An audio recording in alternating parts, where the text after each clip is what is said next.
அன்பார்ந்த மக்களுக்கு வணக்கம். நான் உங்கள் கார்த்திக் பிள்ளை அண்ட் வெல்கம் டு தி கேடி.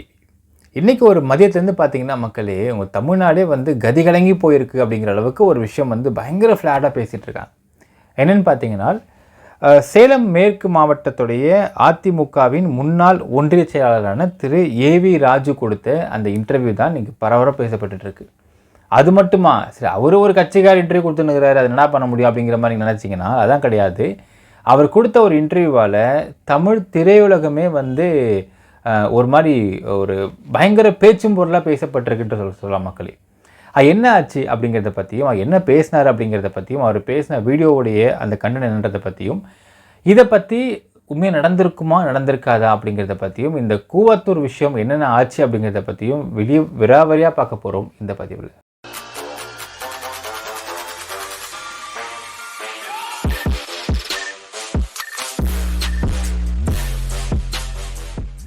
அதிமுகவுடைய சேலத்தின் மேற்கு மாவட்டத்துடைய முன்னாள் ஒன்றிய செயலாளரான திரு ஏவி ராஜு அவர்கள் திரு எடப்பாடி பழனிசாமி அவர்களால் அதிமுகவுடைய அடிப்படை உறுப்பினர் நீக்கப்பட்டிருக்கார். இது நீக்கப்பட்டதுமே அவர் 2 நாளைக்கு ஒரு 1 டே பிஃபோர் பார்த்தீங்கன்னா ஒரு இன்டர்வியூ கொடுக்குறாரு அவர் வீட்டில் இருந்துட்டு. அந்த இன்டர்வியூவில் மெயின் ஸ்ட்ரீம்ஸ் தான் போயிருக்காங்க. அந்த இன்டர்வியூவில் இவர் ஏன் நீக்கப்பட்டார் அப்படிங்கிற காரணத்தை சொல்கிறாரு. ஸோ அந்த காரணத்தை சொல்லிட்டு இருந்தப்போ அந்த கடைசியாக இன்னொரு சம்பவத்தையும் அவர் விவரிக்கிறார் மக்களே. ஸோ இது நம்ம வெறும் ஒரு டெம்டேஷன் நியூஸாக மட்டும் பார்க்கக்கூடாது. என்ன காரணம் சொல்லியிருக்காரு அப்படிங்கிறது இங்கே முக்கியமான விஷயம். அதையும் நாங்கள் மேற்கோள் காட்ட விரும்புகிறேன். அவர் என்ன சொல்கிறாருனால், சார் அவருடைய சேலத்துடைய மேற்கு மாவட்ட அதிமுகவோட செயலாளரான திரு வெங்கடாச்சலம் அவர் முன்னாள் எம்எல்ஏவாக இருந்திருக்கிறாரு. ஸோ அவரை பற்றி குற்றச்சாட்டை முன்வைக்கிறார். என்ன சொல்கிறாருன்னா, இங்கே இருக்கக்கூடிய பல பேர்கிட்ட அவர் போன ரெஜிமில் எம்எல்ஏவாக இருந்த சமயத்தில் இங்கே இருக்கக்கூடிய பல பேர்கிட்ட நான் வேலை வாங்கி தரேன் சொல்லி நிறைய மோசடி பண்ணியிருக்காரு அப்படிங்கிற ஒரு குற்றச்சாட்டை முன்வைக்கிறார். கிட்டத்தட்ட 60 லட்ச ரூபா வரைக்கும் மோசடி பண்ணியிருக்காரு அப்படின்னு சொல்கிறாரு. எங்கள் நாள் வேலை வாங்கி தருவதாக மோசடி, ஏமாந்தவர்கள் புகாரும் கொடுக்குறாங்க, அதை எடுத்துக்க மாட்டேன்றாங்க அப்படிங்கிற மாதிரியான வார்த்தைகள்லாம் சொல்லிட்டு இருக்கார் மக்களே. ஒன்று. 2வது, அவர் ஒரு ஃபோட்டோ ஒன்று காட்டுறாரு. அந்த ஃபோட்டோ நீங்கள் பார்த்தா சைடில் பார்த்தா தெரியும். அது அவருடைய அந்த திரு வெங்கடாச்சலம் அவர்களுடைய வீடு அப்படிங்கிறார். இந்த வீடு எப்படி கட்ட முடியும் ஒருத்தரால்? கிட்டத்தட்ட அவர்கிட்ட 800 கோடிலேருந்து 1000 கோடி ரூபாய்க்கு சொத்து வச்சுருக்காரு. இந்த பணம் எப்படி வந்துச்சு அப்படிங்கிறாரு. திமுகவுடைய இன்றைய உங்களுக்கு பொன்முடி அவர்கள், இன்றைய அமைச்சரான பொன்முடி அவர்கள்கிட்ட இடி போகிறாங்க, இன்கம் டேக்ஸ் போகிறாங்க, வருமான வரித்துறை போகிறாங்க, எல்லோரும் போய் அவங்க செக் பண்ணுறாங்க. அப்போது இன்றைய பொன்முடி அவர்கள் இப்பொழுது இருக்கக்கூடிய அமைச்சர், அவர் வீட்டுக்கெல்லாம் வருமான வரித்துறை போகிறப்போ ஏன் திரு வெங்கடாச்சலம் எம்எல்ஏ அவங்க வீட்டில் வருமான வரித்துறை போக மாட்டேங்கிறாங்க? அவர்கிட்ட 800லேருந்து 1000 கோடி ரூபாய்க்கு சொத்து வச்சுருக்காரு. அதை நான் எக்ஸ்போஸ் பண்ணுறேன், அதை நான் விஷயத்தை வெளியே சொன்னேன், அதை சொன்னதுக்கு எம் மேலே விஷயத்தை திருப்பி திரு இபிஎஸ் அவர்கள் என்ன அடிப்படை உறுப்பினர் நீக்கிடுறாரு, இது என்ன நியாயம் அப்படின்னு கேட்டிருக்காரு. அது மட்டும் இல்லாமல் திரு வெங்கடாச்சலம் அவர்கள்கிட்ட இந்த விஷயத்தை கேட்குறப்போ நான் எந்த தவறுமே நான் பண்ணவே இல்லை அப்படின்னு அவர் தரப்பில் சொல்கிறார் மக்களே.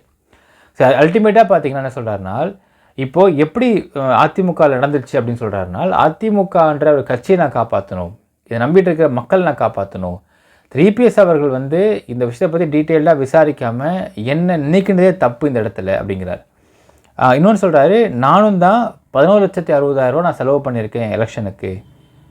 ஸோ அப்போ நான்லாம் செலவு பண்ணலையா? இப்போ அவர் செலவு பண்ணுவார் அப்படிங்கிறதுனால அவர் நீக்காமல் வச்சுட்டு என்னை நீக்கிட்டாங்களா அப்படிங்கிற மாதிரிலாம் குற்றச்சாட்டை தர மாதிரியாக முன் வச்சுட்டு இருந்திருக்காரு. இது முன் வச்சுட்டு இருக்க சமயத்துலாம் பார்த்தீங்கன்னா ஒரு டாபிக் அப்படியே தர மாதிரி வந்தது. அது என்ன சொன்னாங்கன்னா, அது என்ன சொல்லியிருக்காரு அப்படிங்கிறது நீங்கள் காட்டுறேன் உங்களுக்கு வீடியோவாக, அப்போ தான் உங்களுக்கு புரியும். இதற்கு பிறகு தான் இன்றைக்கி தமிழ்நாட்டில் பயங்கரமான ஒரு பிரளயமே ஏற்பட்டிருக்குன்னு சொல்லலாம் மக்களே. சொன்ன வார்த்தையை நான் உங்களுக்கு போட்டு காட்டுறேன், நீங்கள் கேளுங்க. நீ சாதாரண ஒரு சட்டமன்ற உறுப்பினர், நீ கூவத்தூரில் என்ன கூத்தடிச்சுங்கிறது எனக்கு தெரியும். நடிகை தானே கேட்டுக்கிட்டு இருந்த, திரிஷா தானே கேட்டாந்தால எங்கடா எல்லாம் எனக்கு திரிஷா தான் வேணும், ஒத்த காலம் ஐயோ எனக்கு திரிஷா தான் வேணும்னு கேட்டுக்கிட்டு இருந்தான். நீங்கள் கூவத்தூரில் இருந்தீங்களா? நான் கூவத்தூரில் இருந்தாலும் பார்க்க போனேன், என்ன பண்ணுறான்னு பார்க்க போனேன். தண்ணி போட மாட்டான், நல்ல மனுஷன். கூவத்தில் திரிஷா தான் கேட்டான். அப்புறம் அந்த கருணாஸுக்கு தெரியும், நடிகர் கருணாஸ் தான் அதில் ஏற்பாடு பண்ணார். பாவம், நான் 2 மூணு திரிஷா எல்லா நடிகையும் அதனால தான் ஏற்பாடு பண்ணேன். 6 வேணும்னு கேட்டவங்களுக்கு. எல்லா நடிகையும் இருந்தாங்க, அதெல்லாம் சொல்ல முடியாதுல, நிறைய இருக்குது. அவனுக்கு தேவையானதை பூர்த்தி பண்ணாங்க. பாவம், கணக்கு வழக்கெல்லாம் கிடையாது எதுவுமே. ஆனால் எங்கள் அண்ணன் வெங்கடாஜல வந்து திரிஷா கேட்டார், போ எனக்கு சின்ன பிள்ளையாதான் வேணும் ஒட்டார முடிச்சாரு. ஏங்க அப்படின்னு நான் கேட்டேன். ஆனால் பேசாருன்னா வாழ்க்கையில் இது ஒன்று தான் அனுபவிக்கிறோம். அவளுக்கு 25 லட்சம் கொடுத்து கூப்பிட்டுருந்தேன்.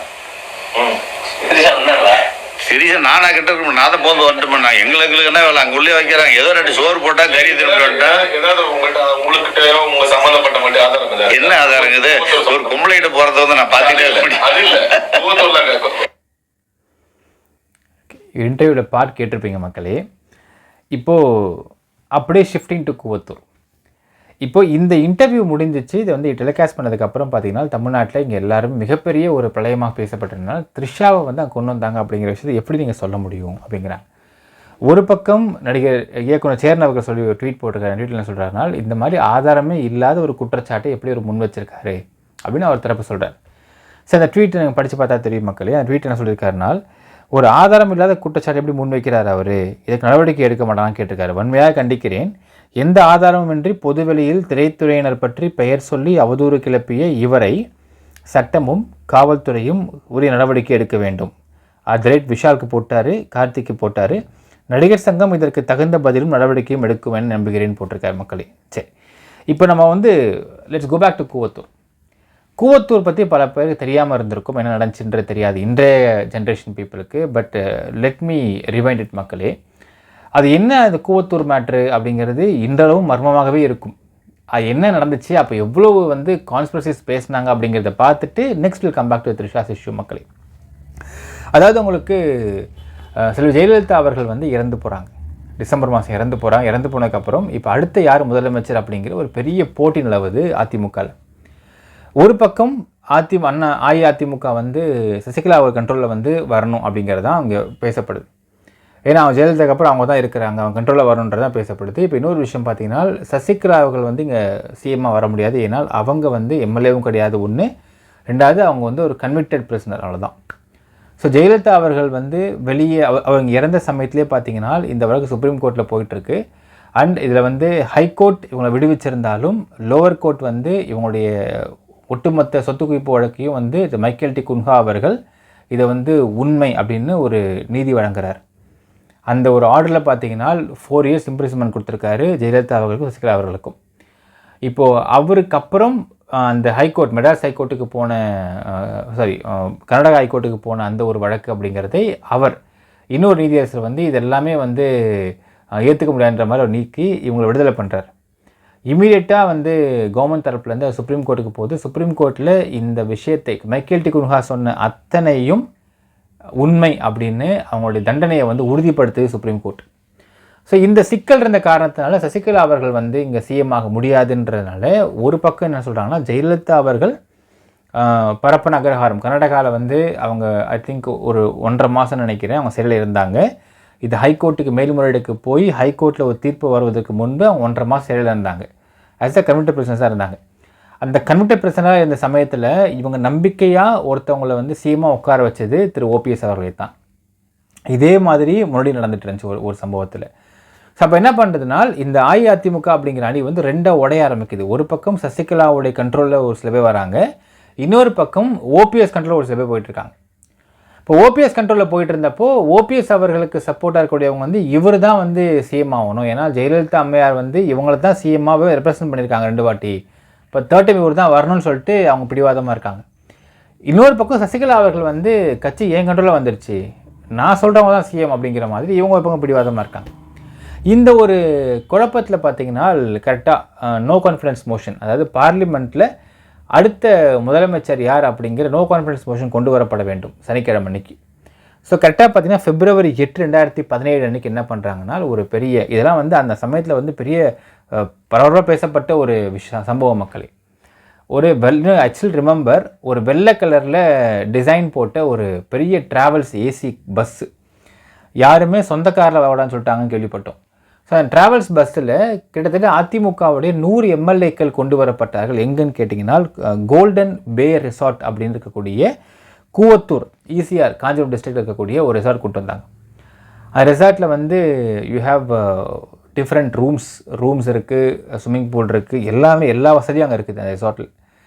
ஸோ கிட்டத்தட்ட வந்து ஒரு 100 எம்எல்ஏக்கள் கொண்டு வரப்பட்டார்கள் அப்படின்ற ஒரு தகவல். ஆல்மோஸ்ட் 6 டேஸ்க்கு மேலே 7 டேஸ் அரௌண்ட் அங்கே இருந்தாங்க அப்படிங்கிற ஒரு தகவல். 7 நாளில் இந்த எம்எல்ஏக்களுக்கு எல்லாமே பரிமாறப்பட்டது அப்படின்ற ஒரு தகவலும் வெளியே வந்துச்சு மக்களே. இதனால் எவ்வளவு பணம் வேணும், எத்தனை கோடிகள் வேணும் டு சப்போர்ட் எடப்பாடி பழனிசாமி, அதை கொடுக்குறோம். சரி, பணம் மட்டும்தானா அப்படின்னு கேட்டால் அடுத்தது பார்ட்டி அப்படிங்கிற வார்த்தை இருக்கும். அந்த பார்ட்டியில் வந்து எவ்வளோ நான்வெஜ் வேணால் சாப்பிடுங்க, என்வி சாப்பிடுங்க, என்னென்னா சாப்பிடுங்க, ஃபுல் ட்ரிங்க்ஸு, எல்லா வெளிநாட்டு சரக்கு, சிகரெட்டு எல்லாமே இருந்துச்சு. அடுத்த ஸ்டெப்பு அப்படிங்கிறது வந்து இது அப்போவே அரசு பரசாக பேசப்பட்ட ஒரு விஷயம்தான். இப்போது வந்து ஓப்பனாக அவர் பேசிகிட்டு இருக்காருன்றது நமக்கு தெரிய வந்த நேரத்தில் எந்த பெண் வேண்டுமானாலும் அங்கே வந்து பரிமாறப்பட்டுச்சு அப்படின்னு ஒரு தகவல்லாம் வெளியாச்சு மக்களே. இவரே பேசியிருக்காரு. என்ன பேசியிருக்காருனால், அண்ணன் சிவி சண்முகம் எப்படி டான்ஸ் ஆனாலும் நீங்கள் பார்த்தீங்கல்ல. ஏன்னா இன்னொன்று சொன்னாங்க, உள்ளே போனதும் எல்லா செல்ஃபோன்ஸையும் வந்து ஒருத்தர் லாக் பண்ணி வச்சுட்டாங்கன்னு சொன்னாங்க. ஏன்னா யாராவது ஆகாதவங்க வந்து வீடியோ எடுத்து போட்டால் அசிங்கமாயிருன்ற மாதிரி லாக் பண்ணி வச்சா சொன்னாங்க. ஸோ யார்ட்டையுமே செல்ஃபோன்ஸ் கிடையாது, யார்ட்டையுமே வந்து ப்ரைவேட்டாக கார் கிடையாது அப்படிங்கிற ஒரு தகவலும் அப்போ வெளியாக இருந்துச்சு. ஸோ ஒரு வெள்ளை கலர் ட்ராவல்ஸ் பஸ்ஸில் கொண்டு போய் அங்கேருந்து கொண்டு வந்தாங்க அப்படிங்கிற மாதிரி தான் தகவல் வெளியாச்சு அந்த சமயத்தில் பார்த்தீங்கன்னா. ஸோ இப்படி கொண்டு போகப்பட்டு எல்லாருக்குமே எது வேணாலும் வந்து அவங்க பரிமாறப்பட்டுச்சு அப்படின்னு ஒரு தகவல் கொடுத்தாங்க. அதுக்கப்புறம் அந்த இடத்துலையும் பார்த்தீங்கன்னா 100 எம்எல்ஏக்களில் பார்த்தீங்கன்னா 2 எம்எல்ஏக்கள் வெளியே ஓடி வந்தாங்க. 2 பேர் யாருன்னு பார்த்தீங்கன்னா, மதுரையுடைய சவுத் அது சரவணன் அப்படிங்கிற எம்எல்ஏ வந்து ஓடி வந்துட்டார். கிட்டத்தட்ட செவ்வரேறி குதிச்சு வெளியே வந்தாருன்னு கேள்விப்பட்டோம். அருண்குமார் அப்படிங்கிற ஒரு எம்எல்ஏ, கோயம்புத்தூர் நார்த் எம்எல்ஏ, அவங்க 2 பேரும் வந்து அங்கே எஸ்கேப் ஆகியிருக்காங்க. எஸ்கேப் ஆகி ஓடி வந்திருக்காங்க. சில எம்எல்ஏக்கள் வந்து ஓபிஎஸ் அவங்க சப்போர்ட்லேயே வந்திருந்தாங்க. ஸோ அவங்களாம் கூப்பிடப்படவே இல்லை அப்படிங்கிற ஒரு தகவலும் வெளியாச்சு அந்த இடத்துல. ஸோ கரெக்டாக வந்து 7 டேஸ் சம்திங் இருந்திருக்காங்க. February 8 டேஸ் வந்து நினைக்கிறேன். February அந்த வீக்கோடைய I think it was around 16th or 17th, I'm not sure மக்களே. அந்த நாளில் பார்த்தீங்கன்னா ஒரு சனிக்கிழமை நோ கான்ஃபிடன்ஸ் மோஷன் கொண்டு வரதுக்காக கொண்டு போகப்பட்டிருக்காங்க. அப்போ இந்த 100 எம்எல்ஏக்களும் அந்த இடத்துல வந்து எடப்பாடி பழனிசாமி தான் சிஎம் அப்படின்னு அவங்க வந்து முன்மொழியணும். இதான் அவங்களுக்கு கொடுக்கப்பட்டிருக்க அசைன்மெண்ட். அந்த சமயத்தில் வந்து மதுரை சவுத்தோட எம்எல்ஏ என்ன பண்ணுறாருன்னா ஒரு கேஸ் ரெஜிஸ்டர் பண்ணியிருக்காரு. என்னென்னால் அங்கே பார்லிமெண்ட்டை எழுப்பியிருக்காரு. என்னென்னா இந்த மாதிரி இத்தனை எம்எல்ஏக்கள் வந்து கூவத்தூர் அப்படிங்கிற ரெசார்ட்டில் வந்து அவங்க விருப்பத்திற்கு மாற அடைச்சி வைக்கப்பட்டிருந்தாங்க. அவங்களுக்கு வந்து விருப்பத்துக்கு மாற அடைச்சி வைக்கப்பட்டு they were detained unlawfully அப்படின்னு ஒரு குற்றச்சாட்டை முன் வச்சார். அப்போ அங்கேயே வந்து இது விசாரிக்கப்பட்ட பொழுது எல்லாருமே மறுத்துட்டாங்க. அப்படிலாம் இல்லை,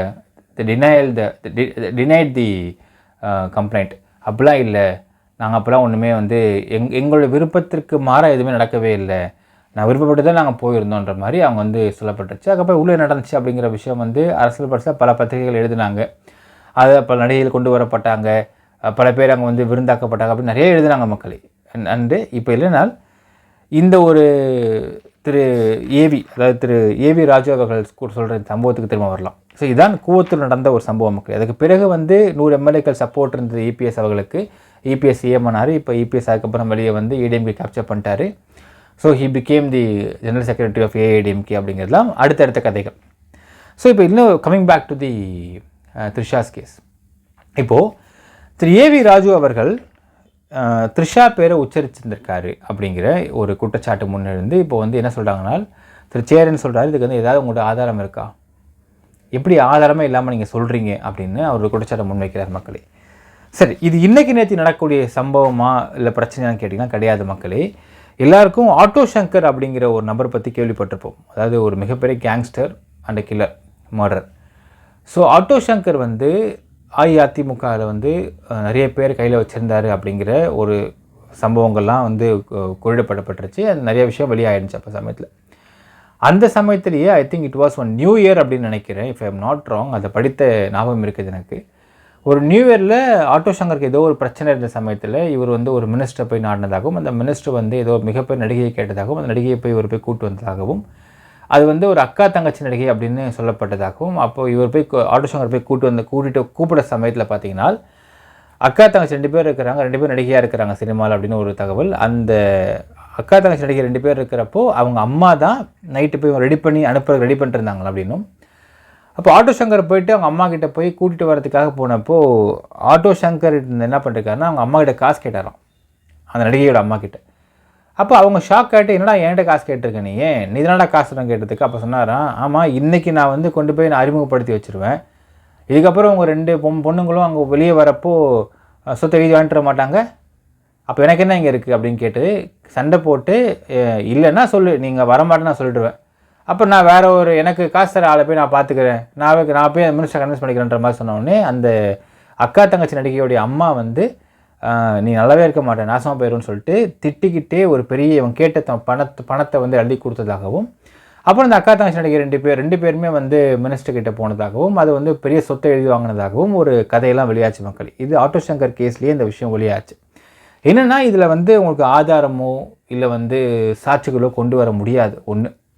ரெண்டாவது, இந்த நடிகைகள் அவங்கள வந்து கொண்டு போகிறாங்க, அது வந்து அவங்க அட்ஜஸ்ட்மெண்ட்டில் இருக்கிறாங்க அப்படிங்கிறதெல்லாம் அவங்களோட தனிப்பட்ட விருப்பத்தை சார்ந்த விஷயம். அவங்க மேஜர் தான், ஸோ அவங்க விருப்பத்தை சார்ந்த விஷயம். ரெண்டாவது. மூணாவது, இது இன்றைக்கி நேற்று நடக்கலை, ரொம்ப காலமாக வந்து அரசியலில் இருக்கிறவங்களுக்கும் சினிமா துறை இருக்கிறவங்களுக்கும் என்றைக்குமே வந்து ஒரு விதமான ஒரு ஃபேண்டசி மீனிங் இருந்துகிட்டே தான் இருக்குன்னு சொல்லுவாங்க. அரசியலில் இருக்கிறவங்களுக்கு சினிமா நடிகைகளை பார்த்தா ஒரு விதமான ஃபேண்டசி, அவங்களுக்கு வந்து ஒரு விதமான ஈர்ப்புகள் இருக்கும். அதே மாதிரி சினிமா இருக்கக்கூடிய நடிகைகளுக்கு வந்து அரசியல் இருக்கிறவங்கள பார்த்தா அவங்களுக்கு ஒரு விதமான ஈர்ப்பு என்னென்னா, ஓகே பெரிய பணக்காரங்களாக இருப்பாங்க அப்படிங்கிற ஈர்ப்பு இருக்குன்னு சொல்லிட்டு, இது காலங்காலமாக எல்லாருக்குமே தெரிந்த ஒரு சில உண்மைகள் தான் மக்களே. ஓகே, இப்போ இந்த இடத்துல நம்ம ஒரே ஒரு சம்பவத்தை மட்டும் பார்க்கலாம், ஒரே ஒரு விஷயத்தை மட்டும் யோசித்து பார்க்கலாம். லெட்ஸ் ஃபார் ஆர்குமெண்ட் சேக். ஏன்னால் நடிகை த்ரிஷா அவர்கள் அந்த கூவத்தூருக்கு போனாங்களா, வெங்கடாச்சலத்தை கூட வந்து இருந்தாங்க. இன்னொரு சம்பவம் சொல்கிறேன், என்ன சொல்கிறனால இதுக்கு வந்து இபி கிட்டத்தட்ட வந்து த்ரிஷா வருவதற்கு 25 lakh rupees வந்து டிமாண்ட் பண்ணதாகவும், அந்த காசை கொடுத்து தான் கூட்டிகிட்டு வந்தாங்க அப்படிங்கிற மாதிரிலாம் ஒரு தகவல் வெளியிடுறாரு. அப்போ அந்த காசை யார் கொடுத்தா அப்படின்னு ஒரு கேட்குறப்போ, வேறு யார் கொடுத்துருப்பா, எடப்பாடி தான் கொடுத்துருப்பாரு அப்படிங்கிற மாதிரிலாம் ஒரு விஷயத்தை வெளியிடுறாரு அவர். சரி, இப்போ 2 ஆஸ்பெக்டில் பார்க்கலாம் மக்களே. கூவத்தூரில் எம்எல்ஏக்கள் அடைத்து வைக்கப்பட்டு அவங்களுக்கு எல்லாமே கொடுக்கப்பட்டது உண்மையா பொய்யா? உண்மைதான். ஓகே, அது ரூல்ட் அவுட், டிக்கு. அந்த கூவத்தூரில் இப்போ இவர் சொல்லக்கூடிய அந்த ஏவி ராஜு அவர்களும் அங்கே பங்கெடுத்திருக்க முடியாதா? அடுத்த ஒரு கேஸ் அப்படி பார்த்தாலும் அது முடியாது. ஏன்னால் எம்எல்ஏக்களுக்கு தான் அங்கே எல்லா வசதியும் செய்து கொடுக்கப்பட்டுச்சு. ஸோ அவங்களுக்கு சப்போர்ட்டாக இருக்கக்கூடிய நபர்கள்லாம் சும்மா வந்து நின்றுக்கலாம், சும்மா வந்து குடிச்சிக்கலாம், சாப்பிட்டுக்கலான்ற மாதிரி தான் வந்து கொடுக்கப்பட்டிருந்துச்சு. அந்த 100 எம்எல்ஏக்களுக்கும் தான் எல்லாமே அவங்க கொடுக்கப்பட்டுச்சு அப்படின்ற ஒரு தகவலும் வெளியாயிருந்தது. ஸோ ஏவி ராஜு அவர்கள் இந்த இடத்துல வந்து கூவத்தூரில் ஒரு கல்பிட்டாக இருந்திருக்க முடியுமான்னு கேட்டால் வாய்ப்பில்லை தான். ஸோ அது வந்து இன்ட்டு பண்ணிடலாம்.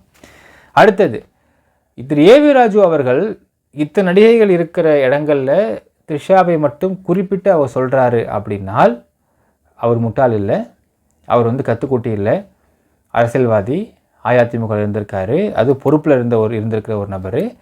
அப்போ த்ரிஷாவுடைய பெயரை மட்டும் குறிப்பிட்டு சொல்கிறாரு அப்படின்னால் இது நடந்திருக்காமல் அவர் இந்த வார்த்தையை சொல்ல முடியுமா அப்படிங்கிற ஒரு சந்தேகம் எழுகிறது.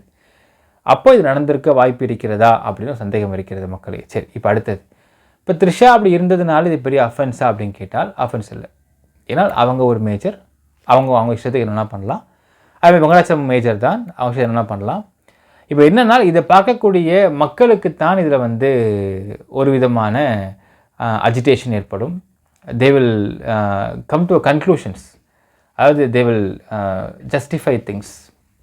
அதாவது ஒருத்தனை பற்றி இவங்க ஒரு கணிப்புக்கு வர்றதுக்கு இந்த ஒரு ஸ்டேட்மெண்ட்ஸ்லாம் வந்து இந்த சமயத்தில், எலெக்ஷன் சமயத்தில் ஒரு சில முடிவுகள் மக்கள் எடுப்பதற்கு இது தூண்டுதல் அமைஞ்சிரும்ன்றது தான் இங்கே மெயின் பாயிண்ட் மக்களே. இந்த சமயத்தில் வராமல் வேறு எப்பயாச்சும் வந்திருந்ததுன்னா இதுக்கு மக்கள் வந்து சும்மா பேசிட்டு அவங்களுடைய ஈகோவை தீர்த்துட்டு போயிட்டே இருந்திருப்பாங்க. எலெக்ஷன் சமயத்தில் இந்த வார்த்தைகள் வெளியாகும் பொழுது தான் இது ஒரு மக்களுக்கு ஜட்ஜ்மெண்ட்லாம் வந்து முடிகிறதுக்கு வாய்ப்பு இருக்கிறது. அப்போ இப்படியெல்லாம் அஇஅதிமுக இருந்திருக்கிறதே அப்படிங்கிற ஜட்ஜ்மெண்ட்டுக்கு வருவதற்கு வாய்ப்பு இருக்கிறது. இப்போ இதனால் வந்து த்ரிஷாவுக்கு வந்து கெட்ட பேரா நல்ல பேரா அப்படிங்கிற ஆஸ்பெக்ட்லாம் ஓரம் வச்சு இப்போ பார்த்து நிறைய பேர் வந்துடுவாங்க, ஃபெமினிசம் பேசுவாங்க உட்காந்துக்கிட்டு, ஐயோ ஃபெமினிசம் எப்படி ஒரு பெண் எப்படி சொல்லலாம் இல்லான்னு சொல்லிட்டு பேசிகிட்டு இருப்பாங்க. ப்ராக்டிக்கலாக ஓப்பனாக சொல்லணும்னால் இதெல்லாம் அரசியல்லையும் சினிமாலையும் சகஜம்தான். இதை ஓப்பனாக சொன்னால் இதான் மக்களே, சினிமாவை அரசியல்லையும் இந்த மாதிரி சம்பவங்கள்லாம் சகஜம்தான். ஒரு சாதாரண சின்ன ஒரு ஆஃபீஸ்லேயே இதெல்லாம் நடந்துக்கிட்டு இருக்குது அப்படிங்கிறப்போ பெரிய ஃபேமு, பெரிய ஸ்டார்டம்ஸ், பெரிய எக்ஸ்போஷரு, பப்ளிக் லைஃப்பில் இருக்கக்கூடிய சினிமா துறையில் இருக்கவங்களுக்கும் அரசியல் துறையில் இருக்கவங்களுக்கும் இந்த மாதிரி சம்பவங்கள் சகஜமான விஷயந்தான். இது அவர்களுக்குள்ளே எந்த ஒரு வருத்தத்தையும் ஏற்படுத்தாது, மக்களுக்கு நடுவில் தான் இது அஜிடேஷன் ஏற்படுத்திகிட்டே இருக்கும். ஜட்ஜ்மெண்ட்லாம் வந்து எல்லாத்தையும் வந்து ஜட்ஜ்மெண்ட் பண்ணுவாங்க. ஸோ இது வெங்கடாச்சலம் குடும்பத்தில் ஏதாவது சலசலப்பை ஏற்படுத்த வாய்ப்பு இருக்கிறதே தவிர மற்றபடி இது தவறு அப்படின்ற நம்ம எதுவுமே சொல்லவும் முடியாது மக்களே. என்னென்னா இதில் வந்து கருணாஸ் பேர் அடிபட்டுருது இந்த இடத்துல. அதாவது கருணாஸ் அவர்கள் நம்ம என்னென்னா மக்களை பொறுத்தளவுக்கு ஒரு ரொம்பவே அடிமட்டத்தில் இருந்த ஒரு நபர் கருணாஸ். சினிமா கூட பார்த்திங்கன்னா ரொம்ப குட்டி குட்டி கேரக்டர்ஸு, ரொம்ப சின்ன சின்ன கேரக்டர்ஸு, மட்டன் தட்டப்படுற கேரக்டர்ஸ்லாம் நடித்து மேலே வந்து கொஞ்சம் கொஞ்சமாக டெவலப் ஆகி, ஏன்னா அவர் சொல்லியிருக்காரு அவருடைய லைஃப் ஹிஸ்ட்ரி. இப்போ சென்னையில் நான் சென்னைக்கு முதல்ல வந்து கருணாஸ் வந்த சமயத்தில் அவருக்கு சாப்பாடு காசு இல்லாமல் இருந்திருக்காருன்னு. இன்றைக்கி அவர் ஒரு எம்எல்ஏ வந்து அந்தஸ்தில் உயர்ந்திருக்காரு, ஒரு தனி கட்சி நடத்திக்கிட்டு இருக்காரு அப்படிங்கிறதுலாம் ஒரு பெரிய உழைப்பு, ஒரு பெரிய அச்சீவ்மெண்ட்டு தான், இல்லைன்னு மறுக்கவே முடியாது மக்கள். இந்த இடத்துல வந்து திரு கருணாஸ் அவர்கள் தான் இந்த வேலையெல்லாம் பார்த்து கொடுத்தாரு அப்படின்னு சொல்லியிருக்கிறது திரு கருணாஸ் அவர்களுக்கும் அவர் கட்சிக்காரங்களுக்குள்ளேயும் அவரை நம்பக்கூடிய மக்களுக்கு நடுவுலையும் வந்து அவருடைய பெயர் வந்து கெட்டு போவதற்கு வாய்ப்பு இருக்கிறது. இது ரெண்டும் தான் இந்த இடத்துல வந்து பார்க்க வேண்டிய விஷயம் மக்களே. மற்றபடி அரசியல் வாழ்க்கையிலையும் பொது வாழ்க்கையிலையும் சினிமா வாழ்க்கையிலையும் இந்த சமாச்சாரங்கள் சகஜமான விஷயம்தான். ஒரு சம்பவம் வந்து கேள்விப்படுற நடிகை பெயர் வேண்டாம் மக்களே. ஒரு அரசியல்வாதி அவர் ஆசைப்பட்டார் அப்படிங்கிறதுனால அந்த நடிகையை 3 நாள் ஷூட்டிங் கேன்சல் பண்ண சொல்லி கப்பலில் கொண்டு போய் நடுக்கடலில் கொண்டு போயிட்டாங்களாம். நடுக்கடலில் ஒரு கப்பலில் ஒரு க்ரூஸில், ஏன்னா இங்கேருந்தால் மீடியாக்காக சுற்றிப்பாங்க, ஏதாவது கண்டுபிடிச்சிருவாங்க தெரிஞ்சிடும்ன்றதுனால நடுக்கடலில் கப்பலில் வந்து அந்த நடிகை கூட 1 வாரம் இருந்துட்டு வந்தார் அப்படின்னா வந்து நிறைய தகவல்லாம் வெளியாகிருக்கும், நீங்கள் கேள்விப்பட்டிருப்பீங்க. நடிகையின் பெயர் வேண்டாம், இன்றைக்கி நடிகை செட்டில் ஆகிட்டாங்க கல்யாணம் பண்ணி, ஸோ அந்த நடிகையின் பெயர்லாம் வேண்டாம். இதெல்லாம் சகஜமான விஷயமாகத்தான் இன்றைக்கு பொதுவெளியில் இருக்குது அப்படிங்கிறதையும் நீங்கள் பார்த்துக்கணும் மக்களே. என்ன நினைக்கிறீங்க அப்படிங்கிறதையும் கமெண்ட்டில் மென்ஷன் பண்ணுங்கள். நன்றி, வணக்கம்.